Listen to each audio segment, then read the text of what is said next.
자, 이렇게 우리가 이 환경 거버넌스에서 좀 내용으로 담아야 될 환경의 이야기, 특히 영등포 구가 가지고 있는 이런 내용들을 좀 알아봤고요.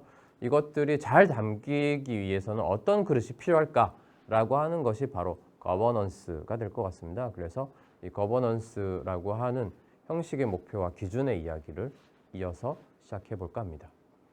네, 거버넌스의 개념은 사실 많은 학자들이 하나로 딱 일반화하기는 불가능하다라고 얘기합니다. 제섭을 비롯해서 많은 학자들이 그렇게 얘기하고 있고요.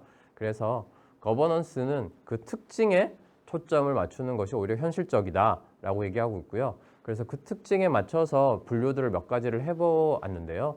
첫 번째는 내용적 범위의 분류를 해보면 협의의 의미와 광의의 의미가 있습니다. 그래서 협의의 의미에서는 어떤 공식적 권위가 딱 없어도 다양한 행위자들이 자율적이고 호혜적인 상호 의존성에 기반해서 협력하도록 하는 제도 및 조정의 한 형태를 이 거버넌스라고 얘기하는데, 쿠이만 등이 이렇게 이야기하고 있고요. 특히 쿠이만은 앞으로의 시대, 2000년 이후의 시대는 역동성, 복잡성, 다양성의 이러한 시대를 우리가 살아가게 될 것이다 라고 예언했고, 실제로 그렇게 살아가고 있죠. 지금 얼마나 역동적이고 복잡하고 다양한 그런 세상을 살고 있습니까? 그죠? 그리고 광의의 의미로 보면은 정부와 시장, 시민사회 간의 파트너십을 통한 협력의 한 형태라고 로데스 등이 이야기를 하고 있는데, 사실 많은 사람들이 이것을 이제 우리가 거버넌스라고 이해하고 있고 그렇게 많이 받아들이고 있죠. 그리고 접근 시각에 따른 분류로 보자면 국가 중심으로 볼 거냐, 1섹터인 국가 중심, 2섹터인 시장 중심, 3섹터인 시민사회 중심, 각각의 거버넌스가 이야기될 수 있겠다라고 하는 것이 김석준 외에 주장을 하고 있는 이야기들입니다. 또한 거버넌스에 대한 사고방식 중심의 분류를 해보면은 구조로서의 거버넌스와 과정으로서의 거버넌스로 나눌 수 있는데요. 구조로서의 거버넌스는 사실 접근 시각에 따른 분류랑 좀 연결됩니다. 그래서 계층제로서의 거버넌스는 사실 국가 중심적 거버넌스랑도 연결되고요. 그 다음 시장으로서의 거버넌스, 그리고 연결망으로서의 거버넌스, 공동체로서의 거버넌스 등은 시민사회 중심적 거버넌스랑 연결이 되기도 합니다. 피에르 등이 그렇게 주장을 하고 있고요. 특히 이제 눈여겨봐야 될 것이 이제 과정으로서의 거버넌스인데요. 거버넌스를 방향 잡기 및 조정 과정으로 우리가 파악하는 것, 특히 이제 방향 잡기로서의 거버넌스라고 하는 것은 현재 우리가 논의되고 있는 거버넌스의 혁신적 개념으로 많은 학자들이 얘기하고 있고 피에르 등이 그렇게 주장을 하고 있는데, 그래서 사실 저희가 영등포 환경 거버넌스를 이야기하는 것도 어찌 보면 과정으로서의 거버넌스를 중시하면서 이 거버넌스의 틀을 마련해야겠다라는 생각을 하고 있습니다. 예. 그러면 좀 더 범위를 좁혀서 로컬 거버넌스라고 하는 이 지역의 협치라고 하는 로컬 거버넌스에 대한 이야기로 풀어볼까 합니다. 영등포구라고 하는 지역적 한계를 가지고서 하는 로컬 거버넌스는 현재 자신들이 속한 지역사회에서 공동의 목표를 달성하기 위해 정부나 민간조직, 지역 주민을 포함한 각 구성원들이 지역 문제를 해결하거나 지역 정책을 결정하는 것을 말하며, 이는 수직적 관계가 아니라 수평적 관계에서 함께 참여하고 함께 만들고 함께 결정하고 책임도 함께 지는 방식이라고 김영량 외의 사람들이 주장을 하고 있고요. 그래서 효율적이고 지속적인 지역 관리를 어떻게 하기 위해서는 이러한 로컬 거버넌스가 필요하다라고 이야기를 하고 있습니다. 그래서 로컬 거버넌스의 특징을 살펴보면은 행정과 기업, 시민 집단 간에 있어서 각자의 전략적 목표와 이해관계를 비공식적인 네트워킹을 통해서 반영하고 조정하고 통합하는 이런 과정들이 있고요. 지방정부 주도로 일방적 운영해 가는 거버먼트하고는 상당한 차별성을 가지고 있죠. 그래서 로컬 거버넌스를 다른 말로는 지방 공치, 동반자적 통치, 지방 공동 경영, 지방 협치 등으로 번역하고 있는데요. 서울시에서는 2016년부터 협치란 이름으로 정책화해서 실시를 하고 있죠. 그래서 저도 편의상 여러분들이 협치란 이름이 좀 더 친숙할 것 같아서 로컬 거버넌스를 협치란 이름으로 바꿔서 다음부터 설명을 좀 드리고자 합니다. 예. 이러한 그러면 협치의 목적은 어디에 있느냐라고 하는 것을 요코하마의 사례를 가지고서 좀 설명을 드리고자 합니다.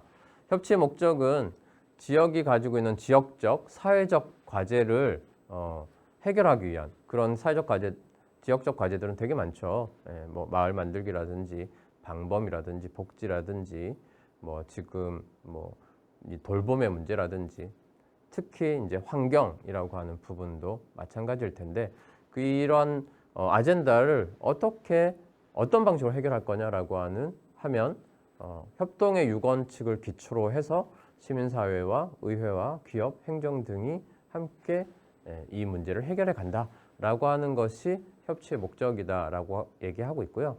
그럼 이 협동의 유건칙은 뭐냐라고 살펴보면요. 협동의 유건칙은 첫 번째는 대등의 관계. 그래서 서로의 특성들을 존중해서 대등한 관계에서 함께 사업을 실시한다. 이런 의미가 있고요. 그 다음에 두 번째 원칙은 역할 분담입니다. 그래서 각자의 역할을 명확히 이렇게 해서 서로의 장점이 충분히 발휘되도록 노력하는 것. 그리고 세 번째는 목적의 공유인데요. 서로가 충분히 대화를 해서 그 목적이 무엇인지를 명확히 하고 그래서 그 목적을 달성하기 위해서 해가자라고 하는 것이 중요하고요. 네 번째는 상호 이해인데 아무래도 각자 입장들을 서로 이해하지 못하면 저쪽은 왜 저렇지? 왜 저렇게 반응하지? 라고 하는 부분들이 있기 마련입니다. 그래서 상호 이해하면서 그래서 그걸 충분히 협의하면서 사업을 진행해야 된다라는 것이고요. 다섯 번째는 공개성과 투명성인데요. 아까 SDGs의 원칙에도 있었지만 시민에게 활동의 내용과 프로그램이 열려 있어야 되는 것이고 참여를 보장할 수 있어야 되고 그리고 그러한 진행 과정들을 계속해서 공개하고 투명하게 보여줘야 된다라는 것입니다. 마지막으로 원칙 여섯 번째 성과의 회고인데요. 우리가 같이 해봤더니 이런 것들이 좋았고 과정상에 이런 것들은 좀 개선을 해야 될 것 같고 이런 것들을 어떻게 다시 해나갈 것인가 라고 하는 회고를 하고 정리하는 것들이 앞으로 나가는 데 있어서 되게 중요한 것이기 때문에 이러한 6가지 원칙으로 진행을 하고 있다는 것이고요. 이런 것을 추진해 가는 데 있어서 기본 지침으로는 5가지를 들고 있습니다. 첫 번째, 모두가 납득하는 결정의 방식입니다. 그래서 의사들을 집약하고 의사를 결정하는 장을 만드는 게 중요하고요. 물론 이 과정들이 사실 지난하고 쉽지는 않습니다. 하지만 충분히 이야기하고 내 의견이 받아들이지 않더라도 납득을 하는 이런 장들이 계속 마련이 되어야 그런 훈련들이 되어야 되겠다라는 것이고요. 두 번째는 주체성을 살리는 방식입니다. 말 그대로 당사자성이라는 것을 중시하는 것이고요. SGS의 원칙에도 있었죠. 그래서 당사자들이 중심이 되고 나머지 사람들은 그것들을 후방에서 장들을 자꾸 열어주는 서포트의 방식으로 해야 되지 않을까라는 것이고요. 세 번째는 이러한 활동의 의의와 내용을 지역에 계속적으로 공유하는 것입니다. 좀 전에 얘기했었던 공개성과 투명성의 원칙과도 연결이 될 텐데 그래서 지역 안에서 이러한 홍보를 하는 것을 일상화해야 된다라는 것이고요. 네 번째로는 지속 가능한 시스템을 만들어야 된다. 그래서 누가 주도하고 어떤 사람의 어떤 리더 아주 확실한 어떤 사람이 막 주도해서 이런 식이 아니라 그것이 시스템으로 좀 보장되고 그래서 그 사람이 빠지더라도 계속적으로 돌아갈 수 있는 어떤 방식이어야 된다라는 것이죠. 마지막으로 성과와 과제 그리고 목표를 계속해서 공유하는 것이고 현장 안으로 적극적으로 들어가서 그것들이 이루어져야 그것들이 가능하지 않을까라는 생각을 하게 됩니다. 그렇게 협치 이야기들이 상당히 장밋빛으로만 이야기되는 것만은 꼭 아닌 것 같습니다. 협치에 있어서 쟁점들이 좀 있는데요. 첫 번째는 긍정적인 의견을 내어놓는 학자들은 지역의 문제를 지역 주체가 스스로 능동적으로 해결하는 어떤 그런 자세들이 마련되기 때문에 긍정적이다.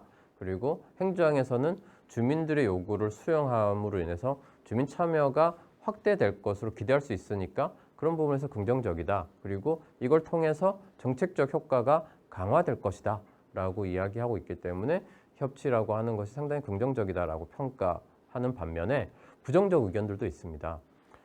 그러니까 이렇게 시민 참여나 이런 것 폭이 넓혀진 거는 좋으나 이런 것이 결국엔 어떻게 보면은 사실상의 들러리로 전락되는 그런 경우들이 발생함으로 인해서 그런 어떤 시민들이 참여하는 각종 위원회들이 행정의 결정들을 합리화하는 어떤 통과 의례 절차로 활용되고 있는 것은 아닌가라고 하는 것이 원래 취지는 시민사회 다양한 의견과 전문가의 식견을 반영하는 것이었지만 그렇지 못한 그런 형태로 쓰여지는 것은 아닌가라고 하는 부정적 견해를 가지고 있기도 하고요.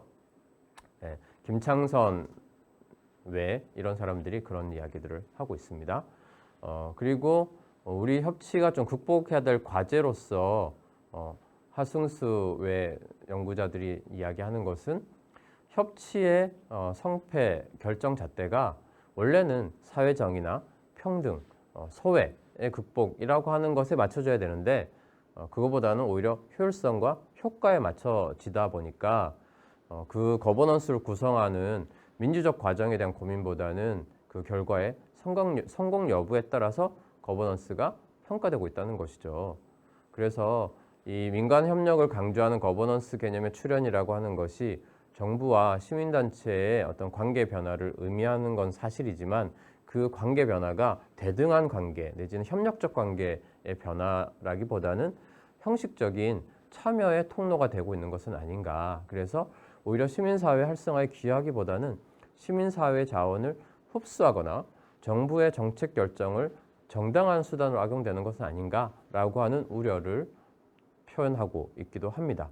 그래서 이러한 것들을 해결하기 위해서는 결국엔 토론의 공간과 공론장을 계속적으로 잘 만들어서 그 속에서 개인이 어떤 자기의 개인적인 어떤 직접적 이해관계에서 벗어나서 공동체의 관점에서 미래를 바라볼 수 있도록 이렇게 해서 민주적 시민을 기르는 그런 역할을 하는 어떤 협치의 장이 마련되어야 되는 것 아닌가라는 이야기들을 하고 있습니다.